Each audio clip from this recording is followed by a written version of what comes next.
Hey, hello, and how are you? Today I wanted to make a video concerning my week 2 progress of leaning out. It's actually the week 2 redo because I jacked up the first time I tried to do week 2, I just didn't do well on it. But if you watched my last video where I announced my shows, you understand that I had a come to Jesus moment with myself, and we are good to go now. So I've noticed that in my videos, I'm trying to not say and so I'm saying so a lot. It's just, you trade in one habit for another, it seems like. Anyway, so the video today is going to be about my week 2 progress, and then I'm going to talk a little bit about a reason why if you're tracking your calories or you've tried tracking your calories before and you're like, oh, it doesn't work. I swear I'm only eating XYZ, this amount, and it's not working out for me. I'm going to talk a little bit about why it might not be working out for you, because there's some things that, people don't know unless you know. And it's one of those things. So just to go ahead and get into it, I started this week at 175 pounds. If you remember from week 1, I was at 171. So I shot up 4 pounds. I was like, what in the actual hell? I figured it had to do with like water weight with my cycle starting next week. I was like, okay, well, I'm in that 10-day window, probably just water. Turns out it was water. I ended the week at 170.6 pounds. So that was a 4.4 pound drop. 2 of those pounds I'd lost overnight. I was like 174 and then dropped down to 172 overnight. And the biggest difference was, because I track everything on a spreadsheet, the biggest difference was I had gotten in my full gallon of water the day before. I'm the type of person that if I don't drink plenty of water, I have a tendency to retain water. I have some notes. You're going to see me looking down because I made notes for this video because I don't want to misspeak and I want to try to stay on track. So I mentioned in my last video that I was making changes to what I was doing in order to lean out because I want to be more aggressive in the beginning of this cut rather than be slow, because I recognize that one of the mistakes that I made in my last prep was I think that I dieted down too slowly and it ended up resulting in burnout. So for this first prep, I want to be really aggressive in the beginning. So instead of doing the 0.5%, like 0.5% to a full percent was my original goal for leaning out. Now I'm taking out that 0.5%. I'm gunning for 1% for the next 12 weeks, which should roughly translate to about 20 pounds, which will put me at the 150 mark. That'll put me 20 pounds above stage weight and 21 weeks out from my first show and 24 weeks out from my pro debut. So I think it will be perfect as long as it works in practice the way I want it to. But I think I can make it happen.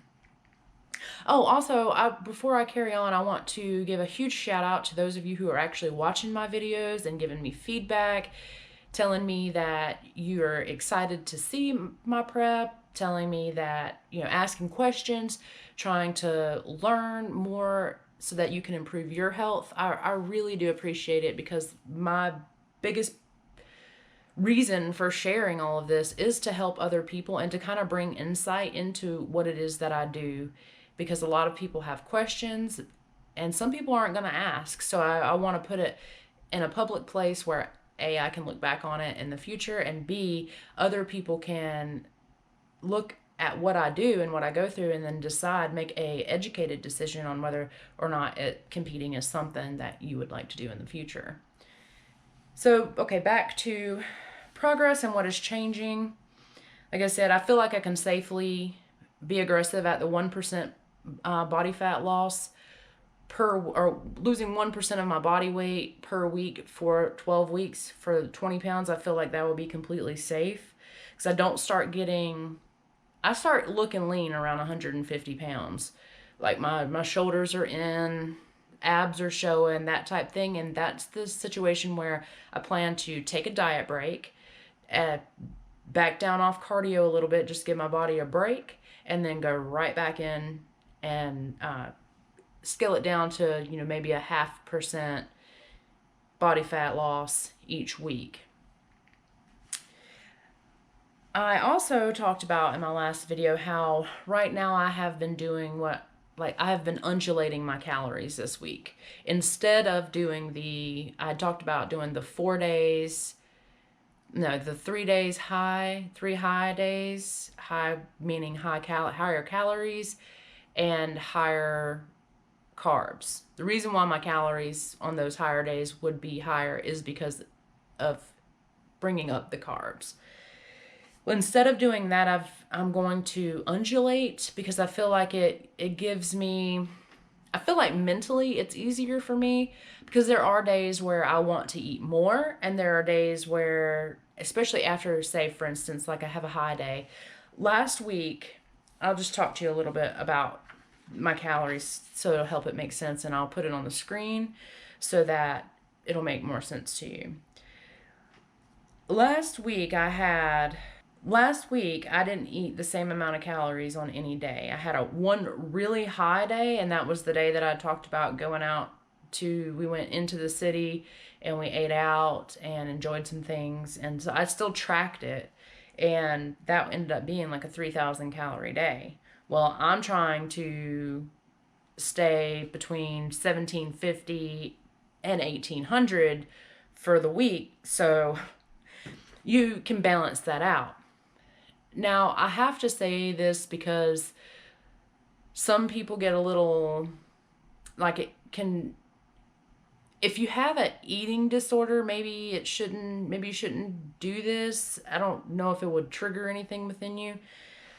But I'm capable of having a higher day, like that 3,000 calorie day. The next day, I only ate 1,067 calories, but I wasn't hungry because I ate so much the day before. You see, I'm working off a weekly balance, not a daily balance per se. And I didn't really plan it out that way. I just kind of ate, and that's where I fell. And I said, okay, well, I'm not going to push the calories on this day. My calories for the week went as, and I'll list them here: Monday, 1617, Sunday, 1617, Monday, 3,005 calories, 1,067 calories on Tuesday, Wednesday, 1,392.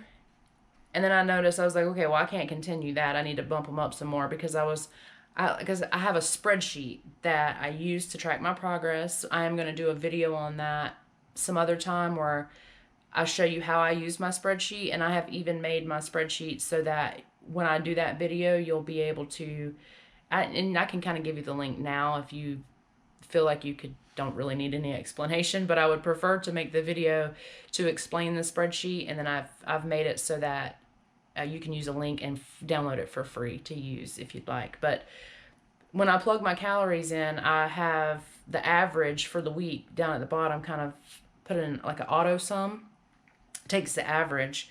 So I was noticing after this 1,300 day that I needed to make sure I got in more calories in the other days.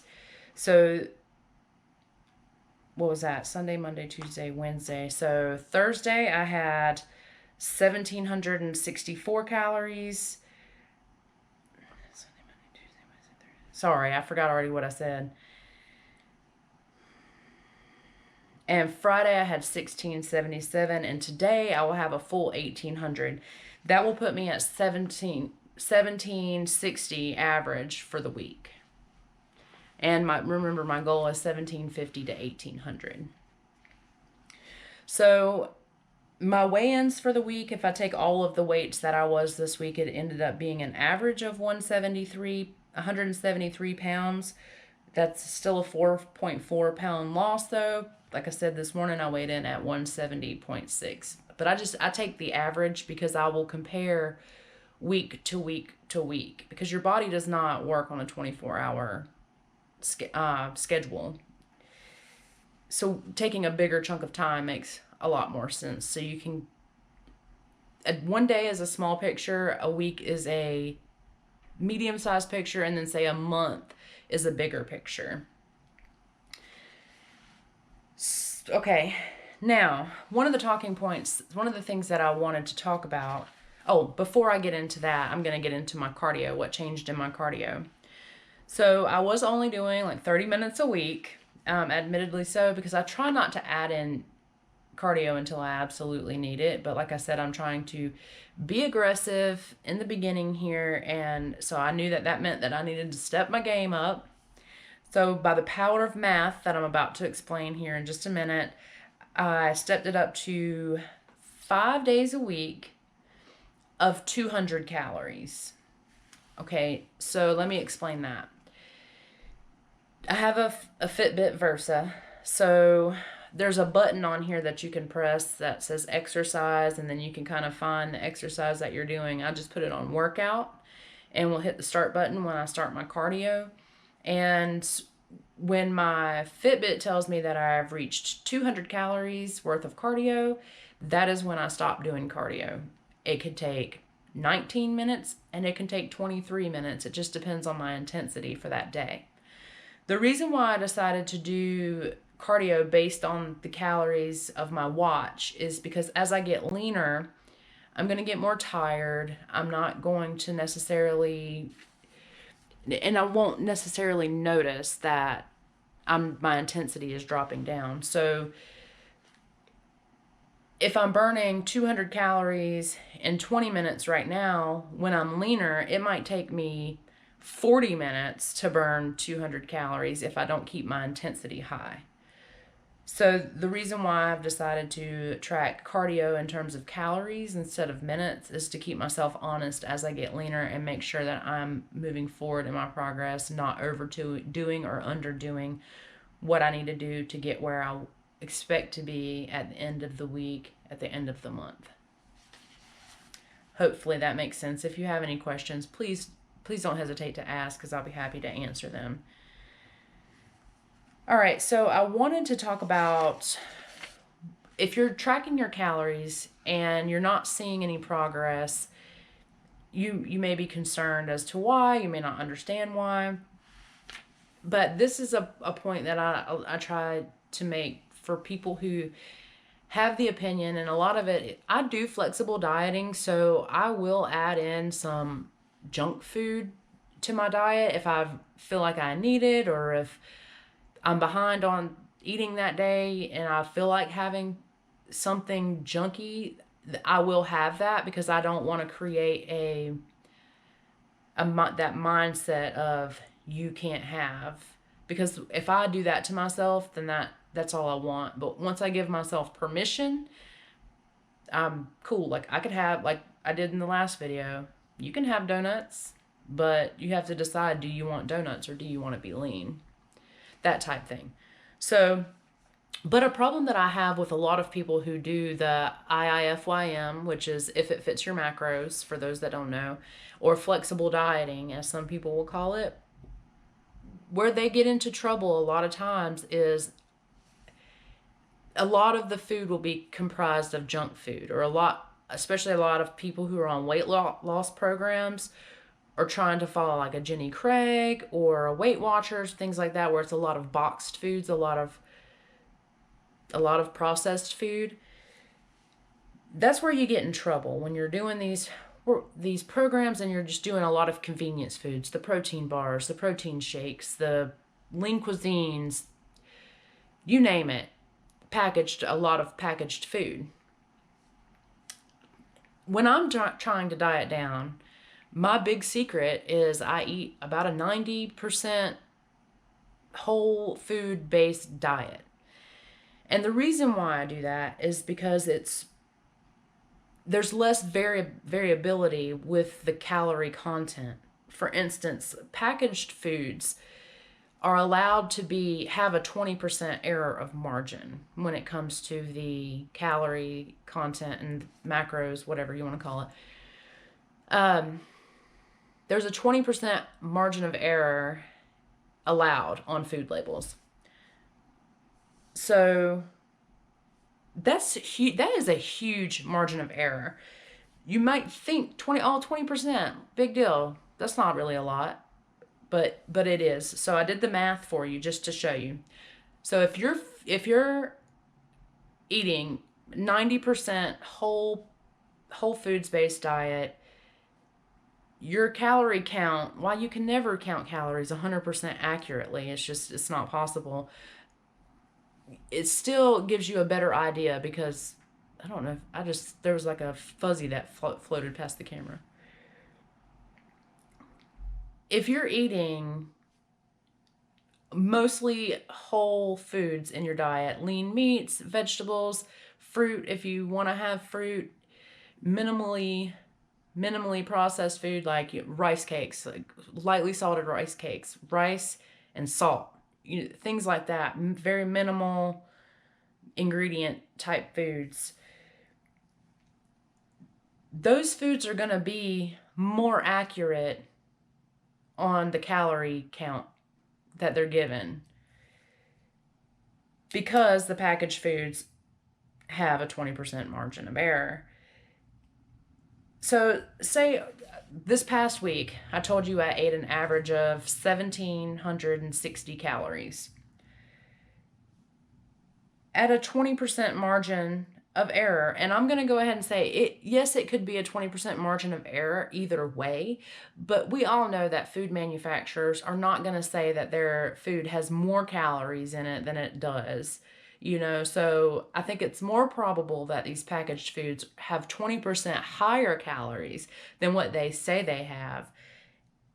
That's just my opinion, and that's what I have seen in my almost 10 years of experience with dieting and bodybuilding, which, believe it or not, there's a lot of science behind this stuff. So at a 20% margin of error, 1,760 calories can easily become 2,012 calories. So if you take the theory that there's 3,500 calories in 1 pound of fat, if you take that theory, at my activity level, the calories that I expend on a weekly basis come to an average of 2,397 calories. According to my spreadsheet, my Fitbit, it's not a perfect system, but it's consistent, and that's what you need. Consistency is 100% key in any of this. So if that is my calorie burn for a week, that's my activity level. If I'm eating 1,760 calories, then my deficit daily is going to be 637 calories roughly, which will equate in a week's period to 4,459 calories burned.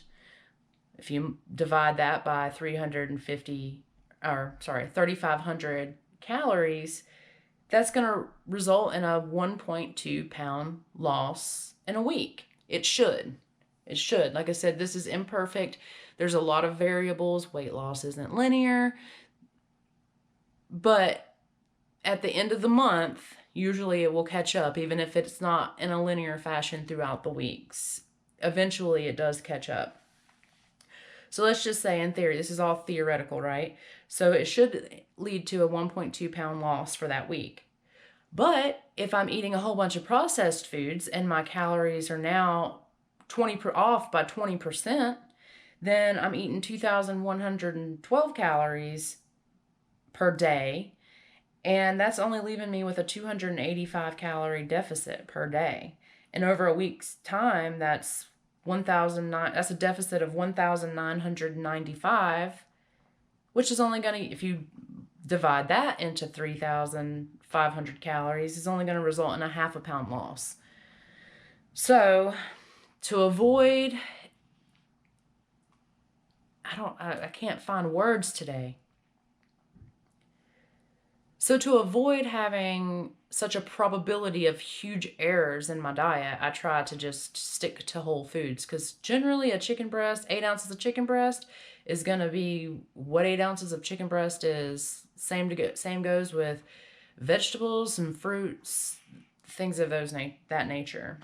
Okay, so that kind of wraps up. This is a small talking point. That's just a small bit of advice that I wanted to give everyone, to where if you're tracking your calories and you're just not getting the results that you feel like you should based on what you're eating, I really encourage you to make sure you're weighing your food as opposed to using measuring cups. If that's too extreme for you, I use measuring cups, but they're off too. A more precise way to track your food is to get a food scale, weigh it, log it into I use my FitnessPal, log it into that type of app, and just check behind what you log. Like, check behind whatever you search for chicken breast, like check and make sure whoever input that did so correctly. I really don't have a hard time in my FitnessPal. I find it to be really damn accurate as compared to a lot of other ones that I've tried. So that's why I recommend that one. But still, you can't take anything for granted. Human error, shit happens. Just check behind it if it means that much to you. And especially if you're trying to do a prep, you are going to have to make sure that's on point. So yeah, I just wanted to throw that out there. Just really take a look at your food. Take a look at the quality of food that you're eating, because the quality of food matters so much on how you're going to lose weight, but it could be throwing your numbers off. That is my point. Long-winded way of saying it. So to go back to what I was talking about with the calories, using calories burned via my Fitbit regarding my cardio, I decided on the 5 days of 200 because that would give me an extra 1,000 calories burned per week. And I just mentioned that at 1,760 calories per day, that gives me, based on my activity level, gives me a deficit for the week of 4,458 calories. If we add on that 1,000, I say it like that because it's not a perfect measure, but it's a consistent measure. If we add on that 1,000 calories burned through cardio, so that's my calories burned. 4,458 is my calories burned through calorie deficit. And then the 1,000 calories is my calories burned through cardio. So just stack that on top, comes to 5,458. And if you divide that by 3,500, you get 1.6 pounds. So that's my goal. Yes, so I think that's about it. I think I have talked enough in this video, but I did want to share my progress with you for the entire week because I said that I would, and I know a lot of people have been telling me that that's the part that they're most looking forward to, is just seeing my progress. And because many of you who watch this now watched me through my first prep on Instagram and Facebook, and you do see how it starts to I start to change drastically. So I wanted to update everybody on my progress and then try to give like a little tip. And I'm a long-winded type person. I over-explain things sometimes, and maybe I don't make sense, because when I go back in editing, usually I'll catch my mistakes or try to clarify, putting words on the screen, throwing all these damn numbers that I just threw at you on the screen. So I understand that it can be confusing and it can be difficult because it is a science. There's math behind all this. It's just a numbers game. So once you understand it, it is just the numbers game. Weight loss is going to be so much easier for you if you can just get your numbers right. Figure out your numbers, get them right, and your body will change. I promise. All right? So questions, comments, whatever. Oh, video ideas. If you have an idea, if there's a video that you want me to make or a topic that you would like for me to talk about, throw it down in the comments and I will be happy to do the video. I did have a question on my last video about if I have a coach or if I used a coach, and it inspired me to make a video about why you should have a coach even though I am my own coach. I need to practice what I preach. Anyway, so yeah. See you in the next video because I will keep talking. Have a great day.